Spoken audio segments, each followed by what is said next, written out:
Nos metemos en el primer tema del día que tiene que ver con un análisis, con un estudio que están haciendo en la Universidad Católica Andrés Bello.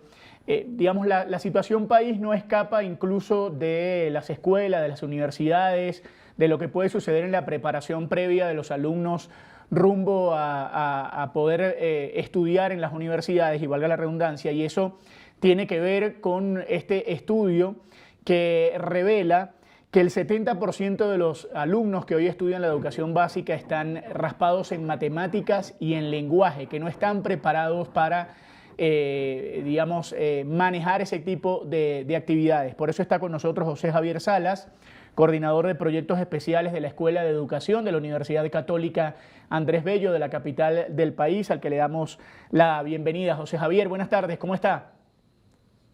Agradecido a ustedes por la oportunidad, un gran abrazo para todos.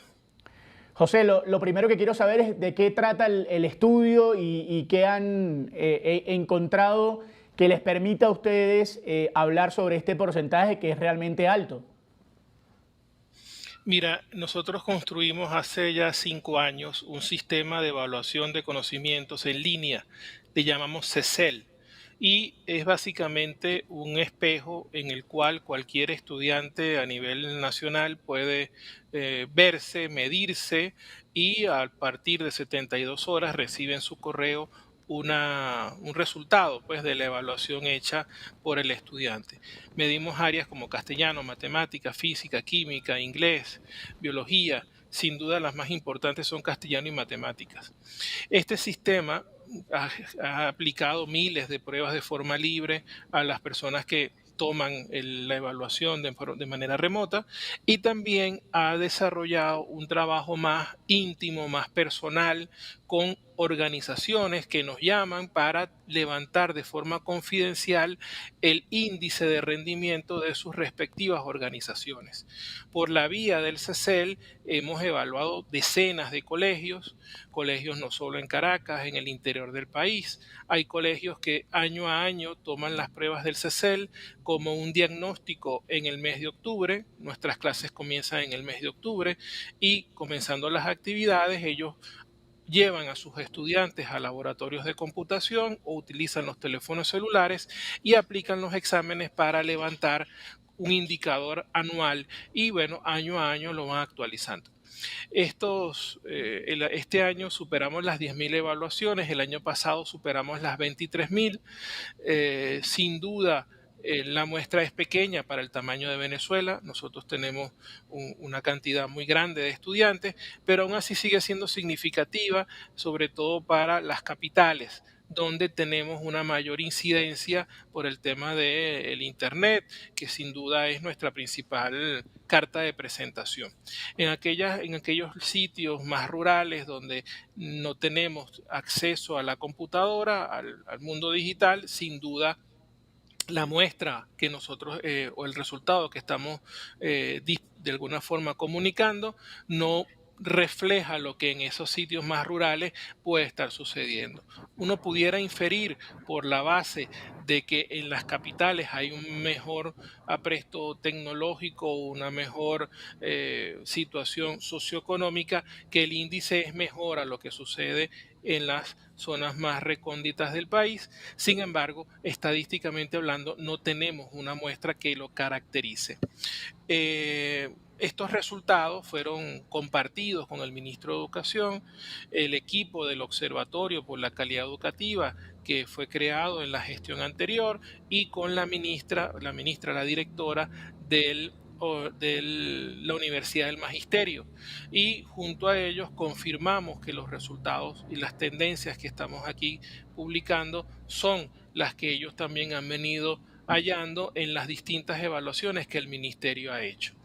Vale la pena decir que desde el año pasado, no, un poco más del año pasado, el Observatorio por la Calidad Educativa ha venido aplicando la metodología del Laboratorio Latinoamericano de Evaluación Educativa y Calidad Educativa, y esa metodología le ha llevado a evaluar, creo yo que más de 1.600.000 estudiantes entre tercer y sexto grado. Y esos resultados los publicó el ministerio y bueno, demuestran estas debilidades.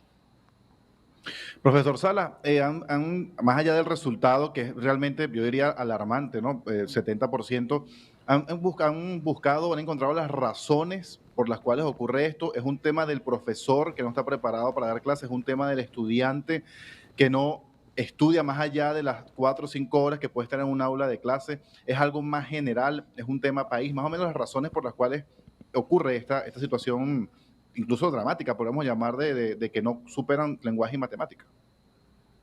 Evidentemente, la situación socioeconómica es una de las variables que primero se colocan sobre el tapete: el salario de los profesores, el déficit de docentes. Son las dos primeras variables que uno pudiera colocar como razones. Sin embargo, hay que agregar a ellas una serie de valores o de razones o de hipótesis que son más regionales. Y en esto incorporamos a Colombia y a Chile en una investigación que hicimos sobre los resultados de las pruebas PISA. Ustedes en Colombia tienen una tradición de evaluaciones, sin duda nos llevan, en Venezuela diríamos, una morena en cuanto a esa evaluación permanente por terceros que lleva a las distintas organizaciones a mejorar año a año. Eso es una fortaleza de Colombia indiscutible. No solo son las internacionales como PISA, son las que el mismo Estado promueve y que les permite a las organizaciones públicas y privadas mirarse y ser evaluadas. Nosotros en Venezuela, más allá de lo que se ha venido haciendo de la gestión anterior con la ministra Santaella y la creación del observatorio, habíamos estado separados de las evaluaciones internacionales. Recientemente se crea este observatorio, se comienzan a hacer mediciones y de alguna forma estamos como reconectando con esa, vamos a decirlo, tendencia o esa forma de entender la educación casada con la evaluación y una evaluación permanente, ¿no? Nosotros ya teníamos muchos más años, desde el 2019 estamos haciendo evaluaciones en línea. Sin embargo, repito, no habíamos visto en parte del ministerio un trabajo metódico, sistemático, como ahora tienen, ¿no? Tanto es así que la conversación con el ministerio, además de calificada, porque las personas que estaban del lado del ministerio son personas muy preparadas, que están haciendo un trabajo muy serio, y donde, donde los resultados fueron transparentes, lo que ellos han comunicado es transparente, ha ayudado a nosotros en nuestro estudio, a pesar de una muestra más pequeña, a estar tranquilos de que lo que estamos diciendo es correcto. Sí, y en esa medida, digamos, además de identificar las falencias en cuanto a las nuevas competencias, esas competencias que son básicas precisamente para el desarrollo de cualquier trabajo, de cualquier proyecto de vida, ¿qué han encontrado ustedes de pronto en relación con la deserción escolar? No solamente abandonar las clases, sino desistir, por ejemplo, de buscar una carrera universitaria, buscar una carrera después de salir, digamos, de ese programa regular del bachillerato. ¿Han encontrado ustedes que por esas mismas falencias, pues los estudiantes, los jóvenes, dejan de estudiar o ya no se interesan precisamente en buscar una carrera para profesionalizarse? Evidentemente, el estudiante de bachillerato, el adolescente, entiende cuáles son las debilidades que enfrenta y no se engaña. O sea, no parte del principio de que porque tengo una calificación positiva en un registro, en un papel, eso demuestra de que sé cosas que no lo sé. Y eso favorece que muchos estudiantes eviten ir al nivel superior y eviten intentar estudiar carreras universitarias. Además, a eso hay que agregar que esta generación, lo pueden decir ustedes que son más jóvenes que yo, no está animado a estudiar carreras largas. Pretenden y buscan salidas más cortas que le permitan entrar más rápido al mundo productivo, y hay una salida de vías intermedias, hay una cantidad de emprendimientos que hoy son muy atractivos para el estudiante universitario, que ha hecho que todas las universidades en todas partes del mundo tengan que replantearse la oferta que le dan a los estudiantes a nivel de formación, recortando las carreras, incorporando cursos de propedéutico, de nivelación, para que cuando entran a la universidad puedan permanecer. Todo eso se está haciendo. Y sin duda es una variable importante el tema de la deserción, pero más que la deserción es la ausencia de intento. Yo prefiero evitar arriesgarme a invertir tiempo en eso, tanto porque la preparación que tengo no es la mejor, como porque quiero buscar mi vida por otra vía. Y esa otra opción es muy atractiva para muchos estudiantes que, bueno, deciden tomar su vida por sus propias manos, pues. Profesor, obviamente en el caso de la Universidad Católica, que es en la universidad en la que usted trabaja, que es una universidad privada, me gustaría saber cómo es el tema, y porque evidentemente la gente paga por estudiar, y normalmente en universidades como la Central o universidades públicas, digamos, hay muchas menos personas que tienen la dedicación al estudio, pero en la Católica, que la gente paga, que la gente se inscribe, ustedes sienten todavía que el alumnado hoy ha cambiado, y que cada vez es menos los que están dispuestos realmente a valorar su dinero en función de una mejor preparación. La universidad, por su misión, no deja a nadie afuera. ¿Qué Mm. significa? Le da oportunidades para ingresar, bien a la carrera de manera directa o bien a cursos de nivelación o propedéuticos. La misión de la universidad, si bien hacemos un examen de conocimiento, es más un examen diagnóstico para poderle decir a cada estudiante: mira, tu realidad es esta, y si no haces este curso de trigonometría, en ingeniería no tienes chance. O sea, necesitas, para mejorar tus expectativas de prosecución, hacer esta serie de acciones remediales previas al ingreso a la universidad. Eso por un lado. Hemos incorporado una cantidad de asignaturas de nivelación remediales, antes no existían, que dan respuesta a esas debilidades estructurales que trae el estudiante, bien de colegios públicos o de colegios privados. Porque hay que decirlo también, la brecha, la diferencia entre públicos y privados no es tan grande como como uno creería, porque muchos de los que dan clase en el público también dan clase en el privado. Con lo cual, una de las variables que me gustaría señalar, que es el tema del enfoque excesivamente tradicional que hoy por hoy en Venezuela impera en la enseñanza del castellano y la enseñanza del matemática. Allí, como diría Cantinflas, tenemos un gran detalle. ¿Por qué? Porque no hemos pasado la página, y podemos tener docentes dando un curso de matemática de sexto grado como si estuvieran en 1990 y no en 2025.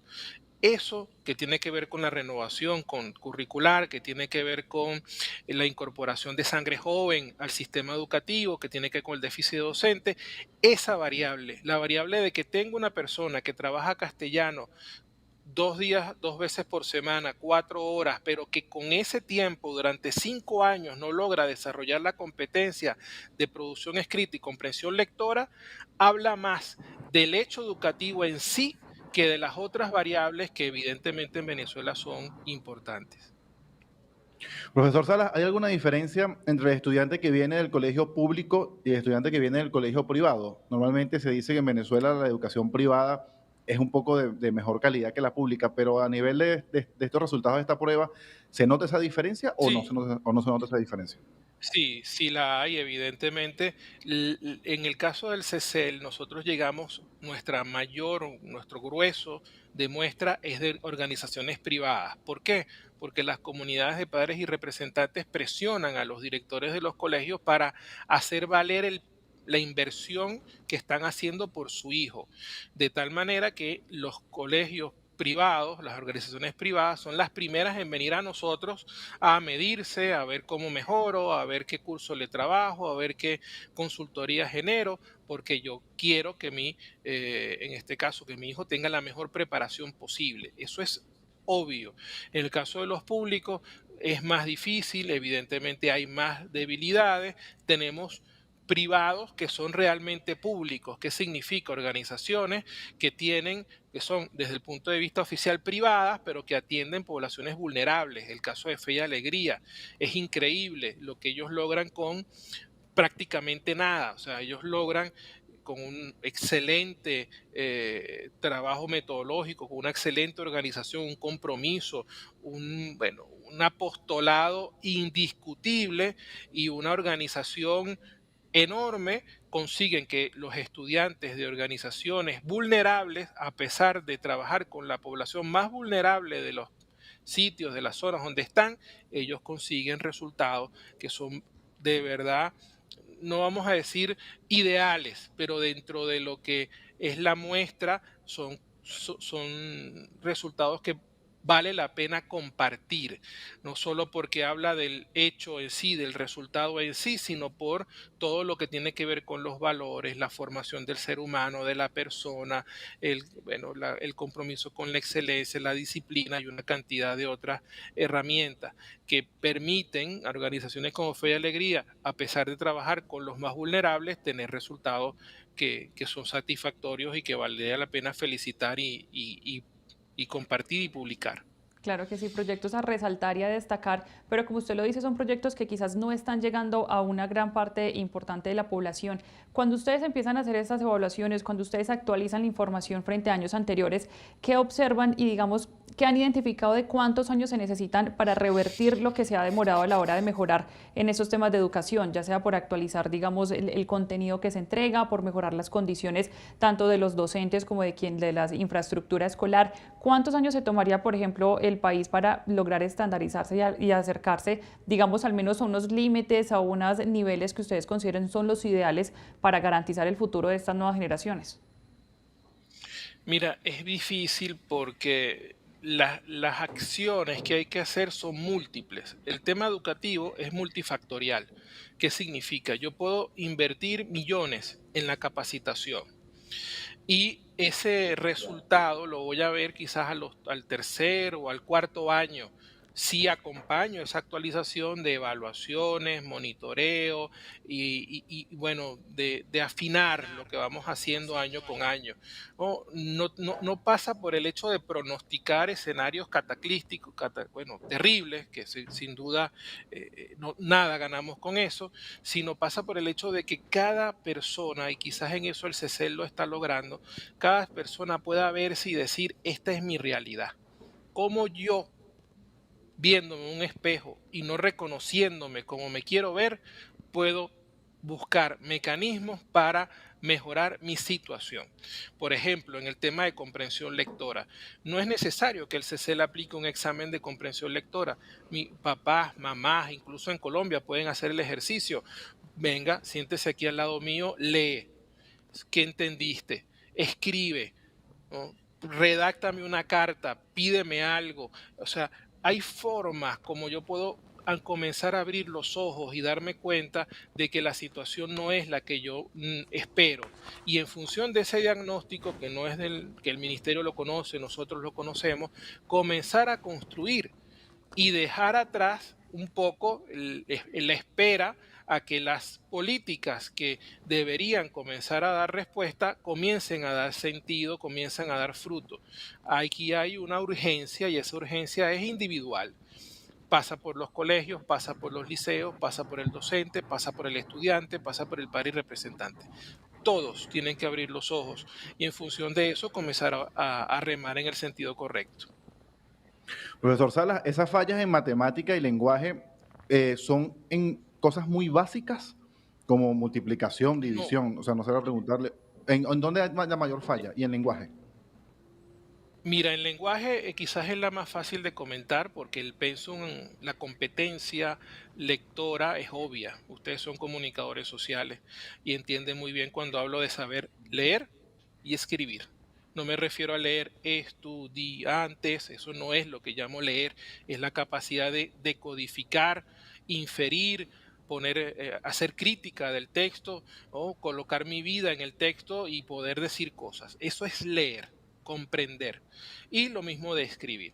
O sea, si yo tengo eso como meta del castellano de primero a quinto año, no se justifica de ninguna manera, teniendo 5 años para hacerlo, que el estudiante llegue a quinto año sin haber desarrollado la comprensión lectora y la producción escrita. No se justifica ni en privados ni en públicos. El tiempo lo tienen, el espacio lo tienen, no se justifica. ¿Qué pasa? Que bueno, nos perdemos en el pretérito del tiempo verbal no sé cuál y nos ponemos con una cantidad de elementos de forma que son de eso, de forma y no de fondo. Ayer una O sea, anécdota, pareciera escuchaba un tema de pensum, pareciera un tema de pensum, de manera de dar la clase. la malla curricular muy probablemente se parece a la colombiana. El tema es como, siendo el experto, dices, muy bien, esto hay que darlo, pero este no es el corazón del asunto. Es como la proporción del azúcar en una receta. ¿Eso hay que hacerlo? Claro que hay que hacerlo. Tienen que saber sinónimos, antónimos, tienen que saber, bueno, no sé, todas las cosas que en el castellano se tienen que aprender. Claro que lo tienen que saber. Pero si yo pierdo de vista el para dónde voy, el horizonte, si pierdo de vista el foco, la competencia, me pierdo y termino haciendo exámenes de selección simple o termino haciendo evaluaciones que son eso de forma y al final terminas deformando la competencia. Allí creo que tenemos un gran problema. En el caso de matemática es más difícil, volviendo a tu pregunta, porque la malla curricular sí es más densa. No es lo mismo la matemática de segundo año con polinomios o la matemática de cuarto año con trigonometría. Cada uno de esos niveles tiene una exigencia específica, particular, ¿no? Pero, repito, si tú te quitas del medio cubrir el contenido por cubrirlo y te pones entre ceja y ceja la competencia, el para qué enseño esto, tendrías posibilidades de lograr que el estudiante se enganche más con lo que estás diciendo y generar aprendizajes duraderos, permanentes. Profesor, la última, en medio de toda esta situación y además estamos constantemente informando a la gente de lo que está sucediendo en el país y los pronósticos no son nada buenos, gente que indica que la migración va a continuar, que el país no va a encontrar un camino, al menos en los próximos meses, que permita tener una solidez económica. ¿Ustedes tienen alguna esperanza de que esto pueda cambiar al menos a largo plazo, perdón, o estamos en medio de una situación que realmente preocupa? Mira, creo que lo más importante tiene que ver con el hecho de que cada quien consiga el diagnóstico específico para su realidad. Mi mamá me compartía el domingo un recorte de prensa del 9 de agosto de 1999 del Nacional. Y era un reportaje sobre una actividad que en la parroquia La Vega, una comunidad populosa donde gracias a Dios viví muchos años, desarrollaban actividades de refuerzo escolar todos los años durante más de 25, 30 años con jóvenes de la misma comunidad. Es increíble, recibimos la visita de alguno de los ministros de educación y el ministro veía lo que hacíamos, cómo teníamos más de 600 estudiantes estudiando durante el mes de agosto, que son nuestras vacaciones, cómo los profesores eran muchachos de barrio que habían tenido un buen rendimiento en alguna asignatura y cómo donaban su trabajo por los demás. Esa actividad demostraba que la comunidad podía lograr soluciones estables, válidas, eh, creamos líderes, como no tienes una idea, generamos un ciclotrón de profesionales, egresábamos uno y otro de distintas carreras, había una suerte de graduaciones permanentes, frecuentes, una evolución, un reto permanente que llevaba a cada uno de los que hacíamos vida allí, que éramos todos muchachos, a estudiar y estudiar y estudiar y hacer cada día mejores. Superación es la palabra que estaba buscando. Estábamos en una nota de superarnos por nosotros y para ayudar a los demás. Eso no está cerrado y es la única vía real, cierta, que las comunidades tienen para generar mecanismos de respuesta que permitan un poco atenuar los efectos de la crisis. Esperar por los efectos de las políticas educativas a nivel nacional solo va a retardar de alguna forma las soluciones que cada uno tiene que comenzar a realizar. Profesor Sala, esta es la última pregunta. Usted hablaba de que a la universidad ya no se le hace una prueba de admisión, sino como una prueba diagnóstica, ¿no? Que es un poco, cambiar un poco lo que era antes. Uno, si no pasaba la prueba de admisión, pues se iba a otra No universidad. entraba. Exacto, no entraba y punto, o si uno quería una carrera, por ejemplo, comunicación, recuerdo que en la Católica eran 600 puntos, que era la más alta en aquel momento. Si sacabas 550, pues aspirabas a otra o ibas a otra universidad. Hoy día, Tal ¿cuántos cual. estudiantes realmente entran directo a una carrera porque están preparados? ¿Son muy, muy pocos? No, la verdad, desde el punto de vista estadístico, puede hablar de un 70% que logra los mínimos para comenzar directamente. Todavía tienes un grupo quizás del 30% que requiere más acompañamiento. ¿Qué es lo que la universidad hace? Bueno, aplicar o generar exámenes de ingreso casi que cada 3 meses, de manera de que por olas, la gente se va midiendo y mira, no estoy bien, vamos a comenzar con el propedéutico, vamos a comenzar con esto, vamos a comenzar con aquello. El espíritu de la prueba es más de eso, lo decías tú, diagnóstico, cómo te digo que tienes, qué es lo que tienes que cambiar en el corto plazo. Porque es mentira que el examen de matemáticas describe el éxito que vas a tener estudiando comunicación social. Es mentira. Puedes sacar en matemáticas, puede estar aplazado en el área de matemáticas y todavía tener excelentes condiciones para desempeñarte como estudiante en comunicación social. Lo mismo pasa en ingeniería. Entonces, no es tan fácil predecir el éxito a partir del examen, ¿no? Más bien lo que tratamos es de identificar esas fortalezas y debilidades para que cada estudiante se ponga en la actitud que le corresponde. José Javier Salas, coordinador de proyectos especiales de la Escuela de Educación de la Universidad Católica Andrés Bello. Muchísimas gracias por todo y por darnos esta información que nos queda muy claro. Ojalá que dentro de muy poco el país pueda recomponerse y que esto cambie para que el venezolano esté preparado para afrontar lo que venga. Muchas gracias. Gracias a ustedes por la oportunidad. Bueno, ahí estaba con nosotros el profesor y coordinador de proyectos especiales de la Universidad Católica Andrés Bello, con un tema muy delicado, realmente un tema grave en cuanto a la educación y la preparación de los jóvenes en Venezuela, que hoy están decidiendo no entrar a las universidades, que están decidiendo no prepararse con carreras largas, y realmente es un motivo de preocupación, pensando evidentemente en el futuro temprano de la población en Venezuela. Santi. De hecho, Octavio, en la carrera de comunicación social en la Católica pasó a ser una carrera de 4 años. Antes era de 5 años, como el resto de las universidades, y pasó a ser de 4 años, igual que la de psicología, por ejemplo. O sea, han reducido un poco el tema de los años también para estimular a que estudien carreras universitarias, porque es cierto, la mayoría de los jóvenes hoy no ven la universidad como algo innecesario, podría ser, o no vital para poder tener un buen trabajo o un mejor ingreso en joven o en la vida adulta. Algo distinto a los papás de uno que le decían, estudia universidad, estudia una carrera para que seas alguien en la vida. Eso no aplica mucho eso, y quizás viendo eso, pues la Universidad Católica en un principio pues ya bajó a 4 años comunicación, bajó a 4 años psicología, y seguramente irán bajando varias carreras, y además van carreras técnicas, o sea, una manera como adaptarse a la realidad de este momento, ¿no?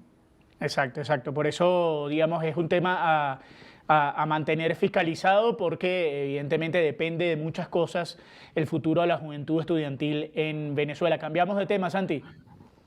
Sí, vamos a cambiar de tema, Octavio, y también les contamos que